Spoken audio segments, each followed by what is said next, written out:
जय माता दी दोस्तों, आज हम आपको सुनाने जा रहे हैं कार्तिक स्नान की व्रत कथा। तो आइए शुरू करते हैं। किसी गांव में एक बुढ़िया रहती थी और वह कार्तिक का व्रत रखा करती थी। उसके व्रत खोलने के समय कृष्ण भगवान आते और एक कटोरा खिचड़ी का रखकर चले जाते। बुढ़िया के पड़ोस में एक औरत रहती थी। वह हर रोज यह देखकर ईर्ष्या करती कि उसका कोई नहीं है, फिर भी इसे खाने के लिए खिचड़ी मिल जाती है। एक दिन कार्तिक महीने का स्नान करने बुढ़िया गंगा गई। पीछे से कृष्ण भगवान उसका खिचड़ी का कटोरा रख गए। पड़ोसन ने जब खिचड़ी का कटोरा रखा देखा और देखा कि बुढ़िया घर पे नहीं है, तब वह कटोरा उठाकर घर के पीछे फेंक आई। कार्तिक स्नान के बाद बुढ़िया घर आई तो उसे खिचड़ी का कटोरा नहीं मिला और वह भूखी ही सो गई। बार बार एक ही बात कहती कि कहाँ गई मेरी खिचड़ी और कहाँ गया मेरा खिचड़ी का कटोरा। दूसरी ओर पड़ोसन ने जहाँ खिचड़ी गिराई थी वहाँ एक पौधा उगा जिसमें 2 फूल खिले। एक बार राजा उस ओर से निकला तो उसकी नज़र उन दोनों फूलों पर पड़ी और वह उन्हें तोड़कर घर ले आया। घर आने पर उसने वह फूल रानी को दे दिया, जिन्हें सूंघने पर रानी गर्भवती हो गई। कुछ समय बाद रानी ने 2 पुत्रों को जन्म दिया।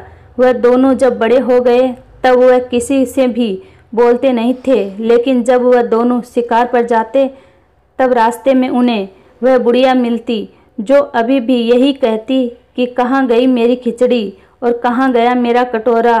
बुढ़िया की बात यह सुनकर वह दोनों कहते कि हम है तेरी खिचड़ी और हम है तेरा कटोरा। हर बार जब भी वह शिकार पर जाते तो बुढ़िया यही बात कहती और वह दोनों वही उत्तर देते। एक बार राजा के कानों में यह बात पड़ गई। उसे आश्चर्य हुआ कि दोनों लड़के किसी से भी नहीं बोलते, तब ये बुढ़िया से कैसे बोलते हैं। राजा ने बुढ़िया को राजमहल बुलवाया और कहा कि हमसे किसी से दोनों लड़का नहीं बोलते, तुमसे ये कैसे बोलते हैं। बुढ़िया ने कहा कि महाराज, मुझे नहीं पता कि ये कैसे मुझसे बोलते हैं।